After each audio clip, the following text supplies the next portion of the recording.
My name is Olivia Carter. I'm 28 years old. And the strangest thing about having your life quietly taken apart is that it doesn't feel like violence when it starts. It feels like concern. It sounds like love. It looks like your own family slowly learning to doubt you. My older sister, Emily Carter, has been the golden child for as long as I can remember. Not in a subtle way. In the kind of way where reality bends around her. If something went wrong, it was never Emily's fault.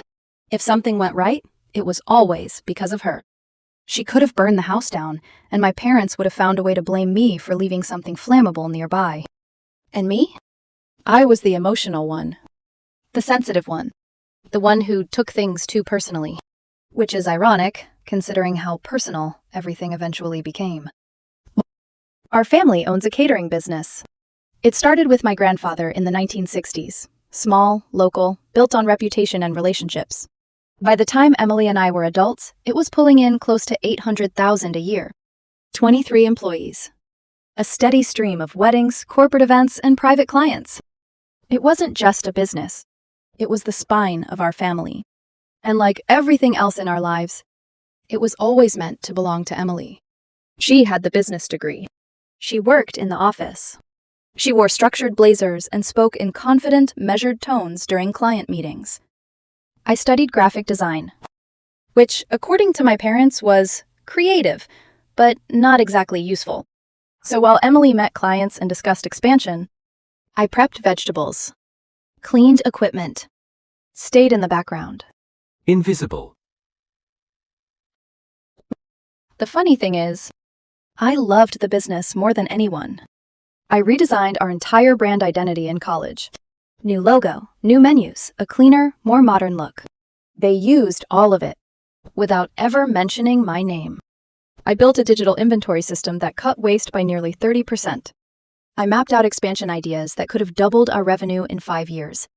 But every time I spoke up, Emily would smile that tight, polite smile and say, "Olivia, let's not get ahead of ourselves." And my parents would nod. Like I had just said something mildly embarrassing at dinner. So eventually, I stopped talking. 3 years ago, everything changed. My father had a heart attack. Massive. The kind that makes doctors speak in softer voices.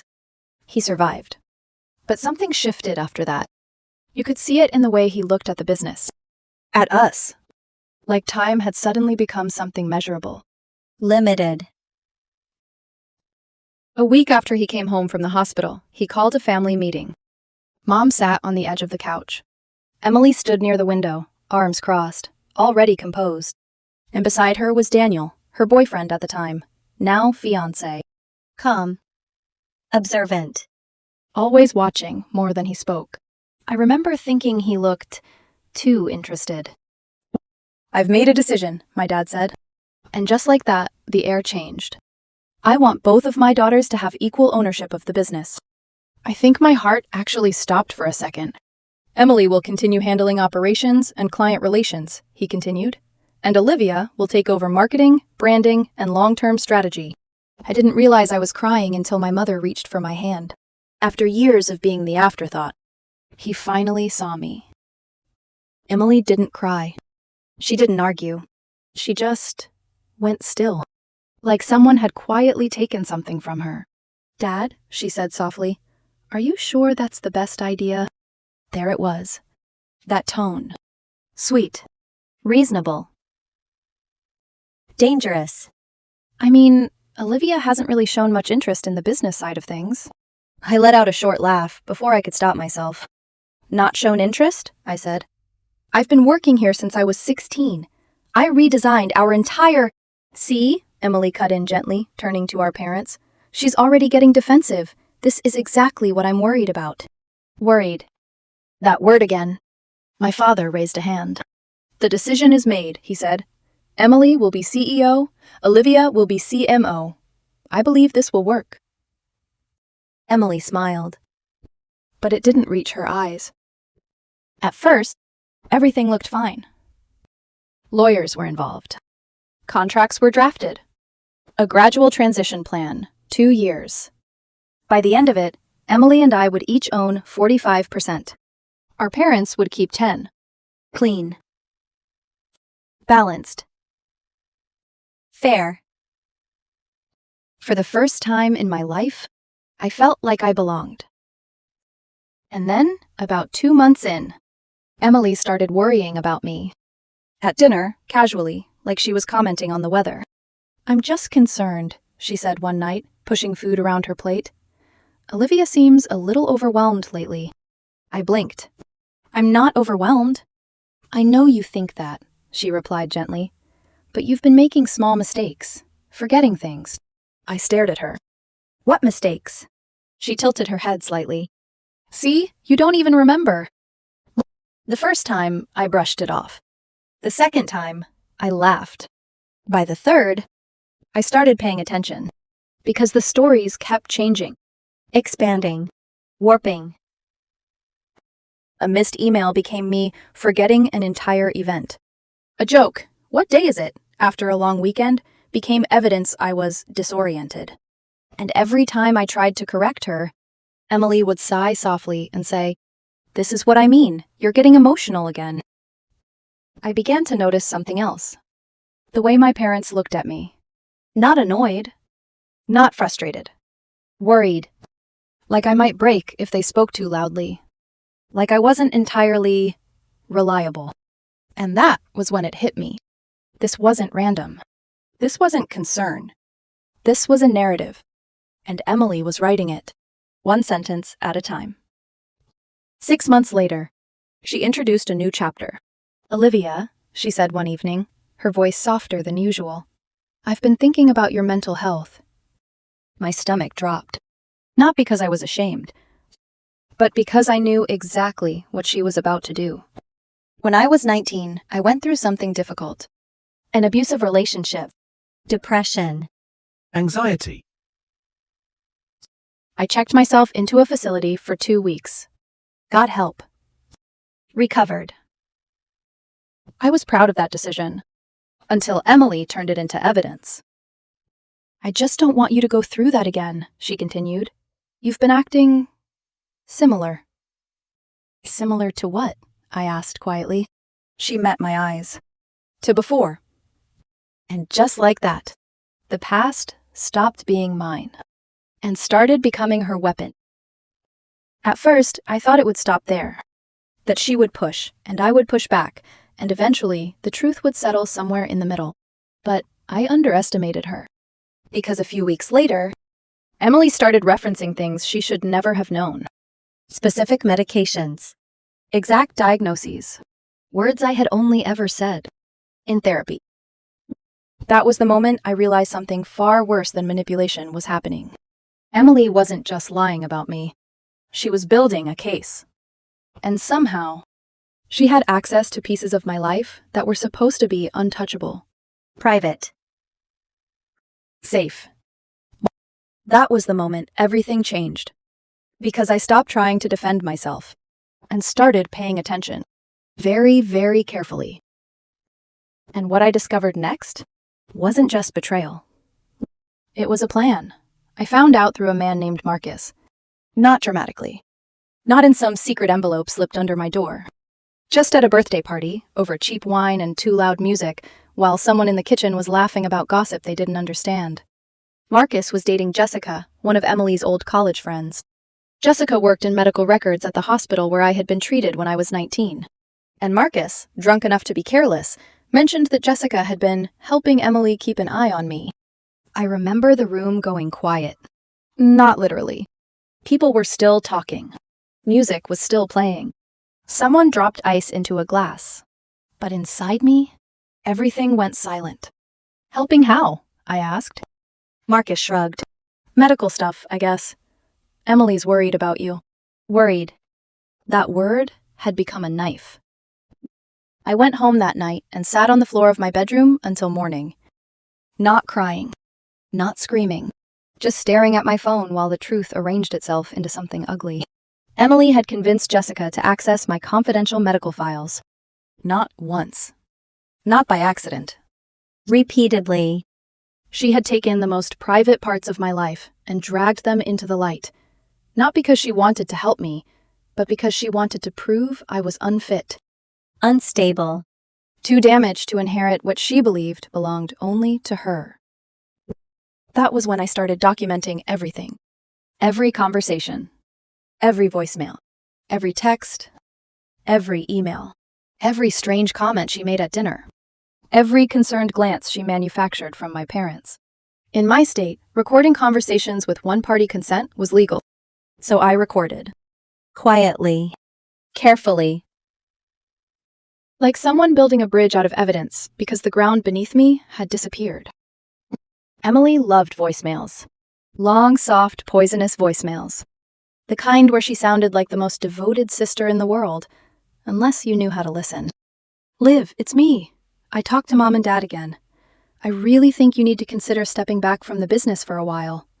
I know you think you're fine, but you're not seeing how your behavior is affecting everyone else. Daniel thinks you might be spiraling too, and honestly, I'm starting to agree. Another one came after a staff meeting where I had calmly presented a new client retention strategy. Olivia, I'm worried. You seemed disconnected today. Sarah even asked me if you were okay. I think we need a family meeting about your role. Not permanently, maybe, just until you get help. I love you, but I can't let you hurt what Grandpa built. She always ended with love, as if love could disinfect what she was doing. The text messages were worse. Emily was smarter in person. On paper, she got lazy. She forgot that cruelty leaves fingerprints. I found messages where she wrote things like, Daniel thinks we should just wait until Liv has a public breakdown. Then no one can deny she can't run a business. She couldn't manage a lemonade stand without panicking.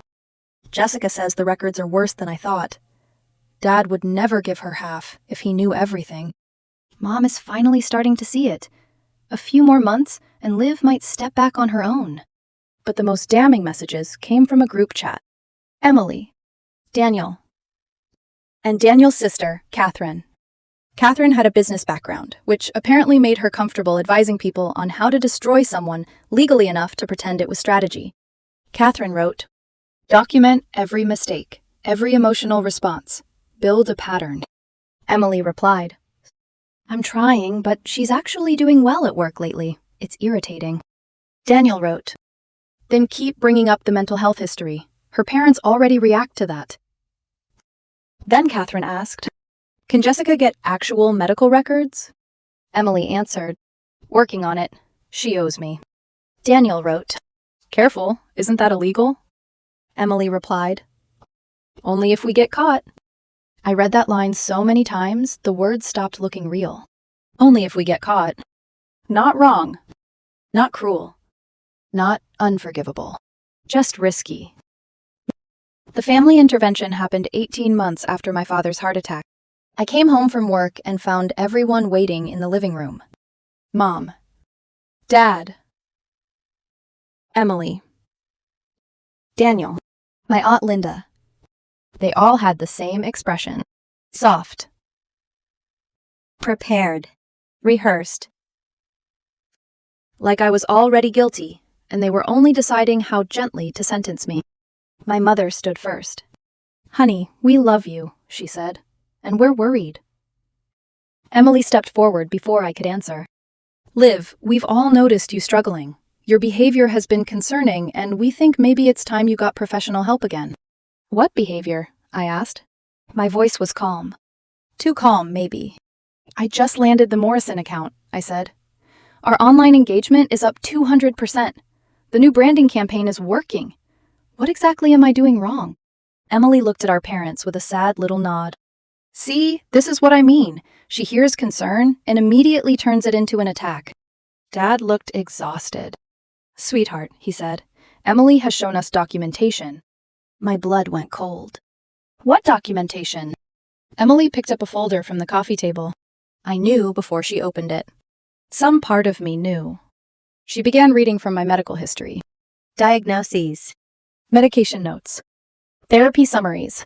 Sentences that belonged in locked files and private rooms. Sentences that had once helped me heal. Now being used like evidence at a trial. Where did you get that? I asked. Emily didn't blink. That isn't the point. It is absolutely the point. Mom touched my arm. Olivia, you're getting upset. I pulled away. Because she has my private medical records. Emily's face softened. That was the most terrifying thing about her. She could look kind while doing something unforgivable. This is exactly what I was afraid of, she whispered. You think everyone is against you. Otlinda sighed. Maybe stepping back from the business would be healthiest, sweetheart. Healthiest. They had dressed theft up as care. I tried to tell them. I told them Emily was lying. That she had illegally obtained my records. That she was trying to push me out before the transfer finalized. But every word I said became another brick in the wall she was building around me. If I defended myself, I was defensive. If I got angry, I was unstable. If I stayed calm, I was disconnected. There was no correct version of me anymore. Only the version Emily had taught them to see. By the end of the night, my parents suggested I voluntarily step away from the business. Just temporarily, Dad said. Until you're better, Mom added. Emily looked down at her lap. Daniel put a hand on her shoulder. Like she was the one being hurt. That image stayed with me. My sister holding my future in one hand and pretending it was breaking her heart. I left that night. I didn't pack much. Just clothes, my laptop, my hard drive, and the folder of evidence I had started building. I drove to my friend Alex Bennett's apartment and called him from the parking lot because my hands were shaking too hard to text. He opened the door before I could knock. One look at my face and he said, "Come in." No questions. No suspicion. No careful, pitying tone. Just warmth. And for the first time in months, someone looked at me like I was still myself. The next morning, I called a lawyer. Her name was Jennifer Walsh. She specialized in business disputes, defamation, and family-owned companies. Expensive. Sharp. Terrifyingly calm. I brought her everything. The recordings. The screenshots. The voicemails. The group chat. The evidence that Jessica had accessed my records. Jennifer listened without interrupting. When I finished, she leaned back in her chair and said, "Olivia, this is not a family disagreement." I swallowed. "What is it?" "It's a coordinated campaign to interfere with your business rights, damage your reputation, and potentially defraud you out of your ownership stake." For the first time in almost 2 years, someone named the monster correctly. Jennifer explained that the business transition documents were legally binding. Emily could not simply push me out by convincing our parents I was unstable. She would need proof of actual incompetence. And what she had wasn't proof. It was fabrication. Manipulation. And illegally obtained medical information. The medical records violation alone is serious, Jennifer said. Very serious. Whoever accessed them could face penalties. Your sister could face civil liability too. I sat there, gripping the armrests. So I'm not trapped? Jennifer's expression softened, just slightly. No, you're not trapped. Those 4 words nearly broke me. Jennifer advised me to keep gathering evidence. So I went back. Not because I forgave them.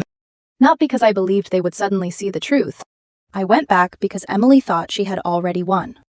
And people who think they've won get careless.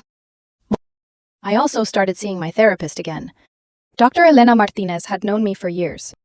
When I told her what Emily was doing, she looked genuinely horrified. "Olivia," she said, "your history of anxiety and depression does not make you unfit to run a business. You have managed your mental health responsibly for years." She agreed to complete a professional evaluation of my current mental state.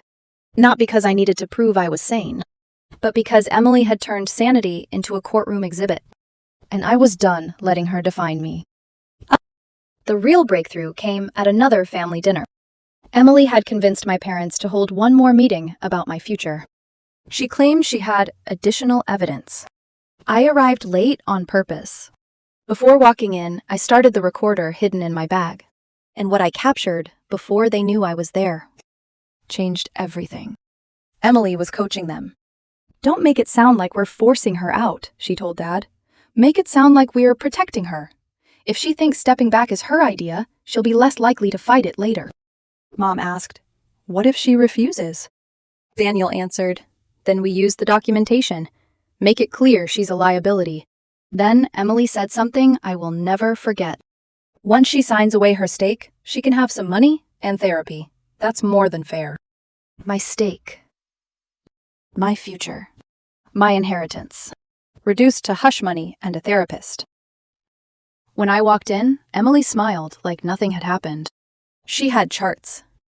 Printed emails. Statements she claimed came from employees. Almost all of it was twisted, exaggerated, or completely false. She presented everything beautifully. That was the worst part. If you didn't know better, you would think she was professional. Compassionate. Responsible. Then she said, I also have documentation from Olivia's medical providers showing she hasn't been consistent with treatment. That was false. And impossible for her to know, legally. I looked at her across the table. Really looked. And for the first time, I didn't feel confused. I didn't feel afraid. I felt clear. She had made the mistake I needed. I let her finish. I answered calmly. I thanked everyone for their concern. Then I excused myself early and said I wasn't feeling well. Emily's eyes flickered with satisfaction as I left. She thought she had finally broken me. She had no idea. That night, I sent the recording to Jennifer. Within 20 minutes, my phone rang. Jennifer didn't even say hello. She just said, "We have her. We have her." Jennifer didn't raise her voice. She didn't need to. Those 3 words carried more weight than anything I had heard in the past 2 years. For so long, everything had felt slippery, like I was trying to prove something that dissolved the moment I touched it. Now, finally, there was something solid. From that point on, everything became methodical. Precise. Control. Jennifer filed a formal complaint with the Department of Health regarding the illegal access of my medical records. Not just a vague accusation, but a documented violation. Dates. Times. Access logs. Names. Jessica didn't last a week. She was terminated immediately. And when investigators questioned her, she broke faster than anyone expected. Fear does that. It strips away loyalty and leaves behind truth. Jessica admitted everything. Emily had asked her, repeatedly, to access my files. Specific requests. Medication history. Therapy notes. Diagnostic language. Anything that could be twisted into instability. She said she needed it to protect her family, Jessica told them. But I knew it was wrong. Of course she did. They always know. They just think the consequences will never reach them. Jessica also gave them something even more valuable. Proof. Text messages between her and Emily.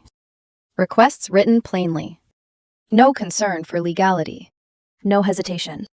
Just entitlement. I need anything that shows she's not mentally stable. Can you check if she's still on medication? Did her therapist note anything about emotional volatility? Reading those messages felt like watching someone dissect my life with surgical tools. Cold. Careful. Detached. But it didn't stop there. The investigation expanded. And what they found was worse than even Jennifer had expected. Jessica wasn't just doing this for Emily. She had been accessing medical records for multiple people. Selling information. Sharing it. Trading privacy like currency. And Emily? She wasn't an exception. She was part of a pattern. That mattered. Because it meant this wasn't just a desperate sister making bad decisions. It meant Emily had knowingly participated in something systemic. Criminal. Deliberate. While the legal side unfolded, Jennifer pushed me to dig deeper into the business. If she's willing to go this far personally, she said, she's not going to be ethical professionally. So we hired a forensic accountant. Quietly. Carefully. And what we found inside the business records made everything else look almost small. Emily had been rewriting history. My work, my ideas, my systems, my strategies had been documented as hers. Client presentations I created, logged under Emily's name. Branding campaigns I designed, credited to her leadership. Even internal reports described my contributions as supporting roles. It wasn't just erasure. It was replacement. She hadn't just wanted me gone. She had been preparing a version of reality where I had never mattered. But the financial records, those were worse. Payments had been approved to Daniel's consulting company. Large ones. Repeated ones. For business development services. Except there was no evidence those services existed. No deliverables. No measurable outcomes. Just invoices. Signed by Emily. Processed without approval. She had also increased her own salary. Approved bonuses. Adjusted compensation structures. All quietly. All without informing our parents. All outside the agreements we had legally established. It wasn't just manipulation anymore. It was fraud. And then we found the emails. There's a particular kind of silence that happens when you read something you weren't meant to see. Not shock. Not disbelief. Just a slow, sinking recognition. Like your body understands before your mind does. One email from Daniel to Emily read, "If we can push Olivia to sell her shares before the transition completes, we can get them for way under value." Another, "Your parents are already leaning your way. The mental health angle is working." And then, "Once we're married and the business is fully yours, we can rebrand and expand, build something bigger. Ours." Ours. Not hers. Not the family's. Theirs. They had planned everything. Not just removing me, but profiting from it. Building their future on what they had taken from me. Jennifer didn't react emotionally. She just nodded once and said, "This is very good for us." Good. The word felt strange, because nothing about it felt good. But I understood what she meant. Every lie, every illegal act, every calculated move was another piece of truth we could use. Then came the surveillance. That was the part that unsettled me the most, because it meant Emily hadn't just been manipulating perception. She had been watching me. A private investigator, someone Jennifer brought in, confirmed it. Emily had created fake social media accounts to monitor my activity. She had followed me. More than once. To therapy appointments. To Alex's apartment. To a cafe I went to when I needed to think. And the worst part? She had been going through my mail. That was how she knew about Jennifer. About the legal consultation. About things I had never told anyone. When Jennifer told me that, I felt something inside me shift. Not break. Not shatter. Just realign. Because fear only works when you believe you're powerless. And for the first time, I wasn't. 3 months before the wedding, everything accelerated. The Department of Health uncovered more violations. Jessica named names. More records. More patients. More illegal access. Emily's involvement became impossible to downplay. This wasn't a misunderstanding. This wasn't concern. This was participation. Then Jennifer subpoenaed Daniel's phone records. And that was the moment the entire structure collapsed. Daniel had documented everything. Not intentionally. Not carefully. Just casually.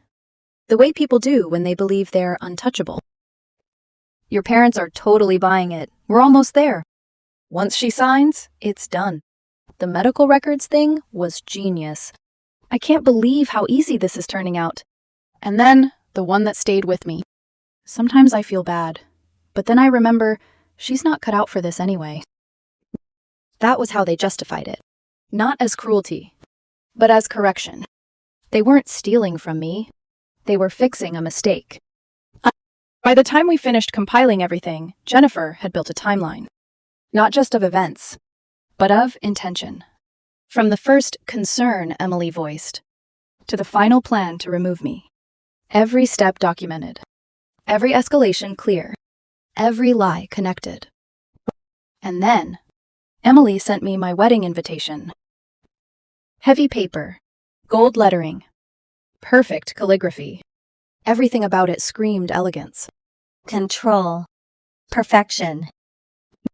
She asked me to be her maid of honor. I stared at the card for a long time. at the carefully chosen words, at the version of us she was still pretending existed. Of course I want you beside me, she said when I called her. Her voice was warm, soft. Convincing. I can't imagine this day without you. I almost laughed, not because it was funny, but because I finally understood.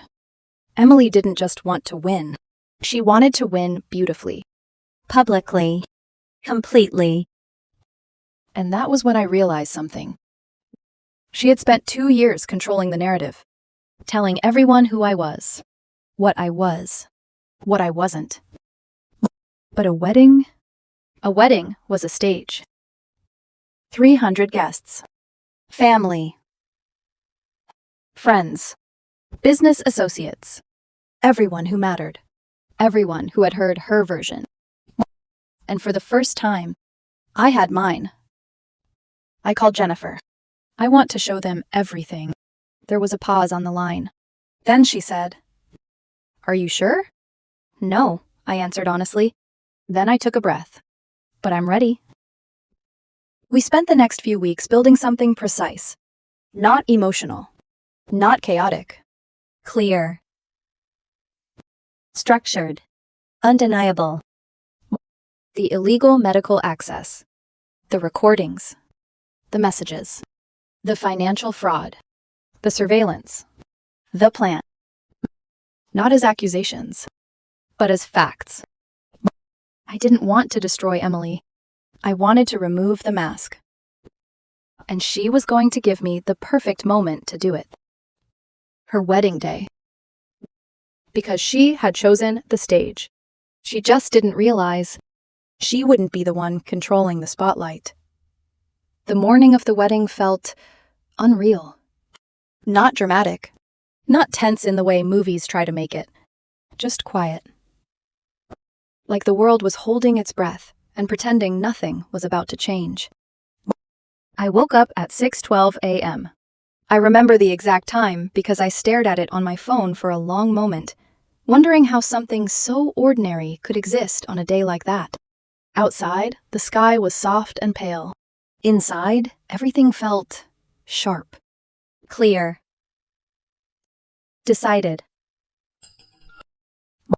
Emily had chosen one of the most beautiful venues in the city. Historic. Elegant. The kind of place people book years in advance. White stone walls, tall windows, chandeliers that looked like frozen light. Perfect. Of course it was perfect. Emily didn't do anything halfway. I arrived early with the bridesmaids. Hair.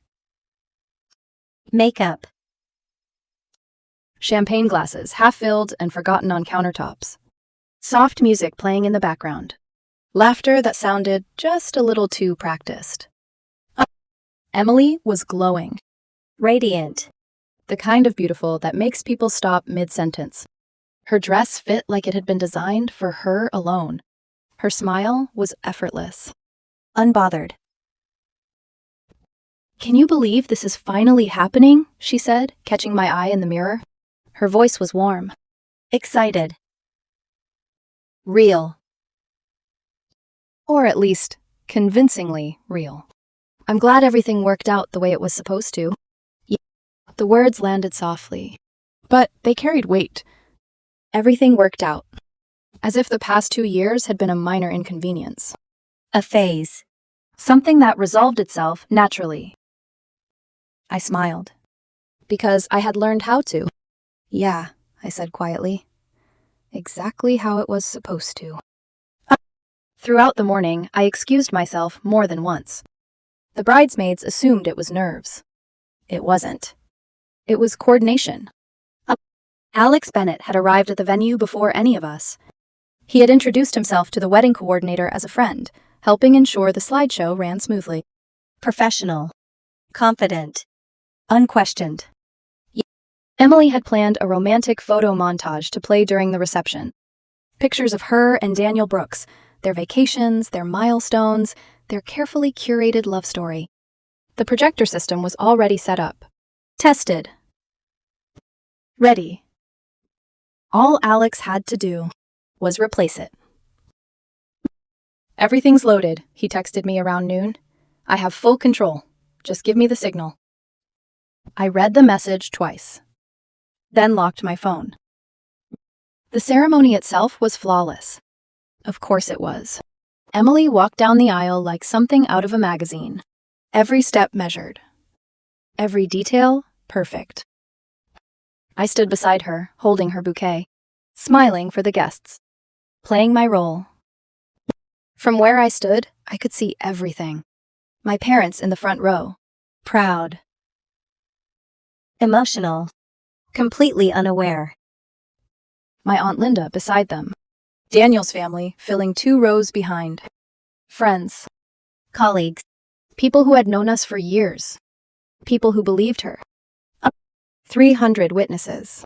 300 people who had heard in one way or another that I was unstable, too emotional, too unreliable to be trusted. Emily and Daniel exchanged vows. His were long, Polished. full of promises about partnership, about building something together. I wondered, briefly, if he heard himself, if he believed any of it, or if truth had simply stopped mattering to him. They kissed. Applause filled the room. Music swelled. Everything moved forward exactly as planned. Except for one thing. During the transition to the reception, I stepped aside, pulled out my phone, typed 2 words. It's time. Alex replied instantly. Ready. The reception hall was already filling. Guests with champagne in hand. Soft conversation. Laughter. The comfortable hum of celebration. The projector screen stood at the center of the room, Bright. waiting.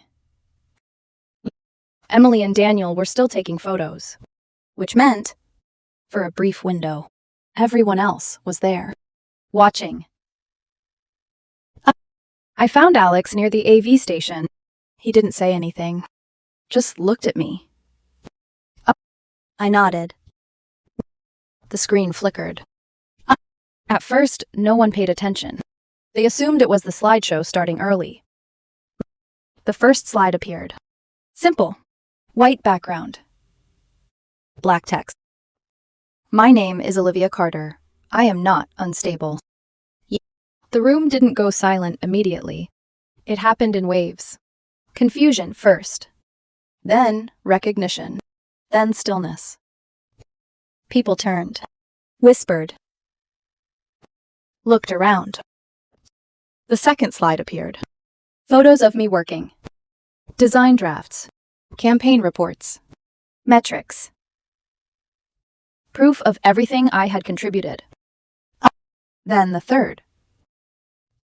A timeline. Dates. Events. Moments where concern began. Where language shifted. Where narratives changed.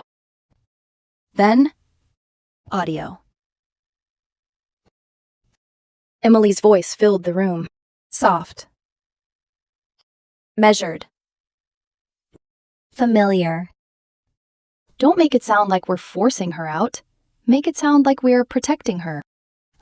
The effect was immediate. Heads turned toward my parents. Toward each other. Toward the screen. Then came the messages. Projected clearly. Impossible to ignore. Wait for her to break down. She's not cut out for this. The medical records will prove it. Someone gasped. Not loudly, but enough. The slides kept moving. The illegal access logs. Jessica's confession. Then the financial records. Payments to Daniel's company. Unauthorized. Repeated. Then the emails. Once she sells, it's ours. At some point, the doors opened. Emily walked in, still in her wedding dress, still smiling, until she saw the screen. Time didn't stop, but it slowed. Her expression shifted. Confusion. Recognition. Then something darker. Turn that off, she said sharply. No one moved. Turn it off, she repeated, louder now. Alex didn't. Because he wasn't looking at her. He was looking at me. And I was already walking forward. The room parted without anyone saying a word. 300 people. And suddenly, there was space. I stopped a few feet from her, close enough to see the panic she was trying to hide. You wanted me to be silent, I said. My voice was steady. Clear. Louder than I expected. So I thought I'd speak where everyone could hear me. Emily shook her head. This isn't what it looks like. I almost smiled, because that sentence was the foundation of everything she had built. It's exactly what it looks like, I said. Behind me, her voice played again. Her own words. Her own plan. Her father sat frozen. Her mother looked like she couldn't breathe. Daniel had gone pale. For the first time in 2 years, no one was looking at me like I was fragile. They were looking at her.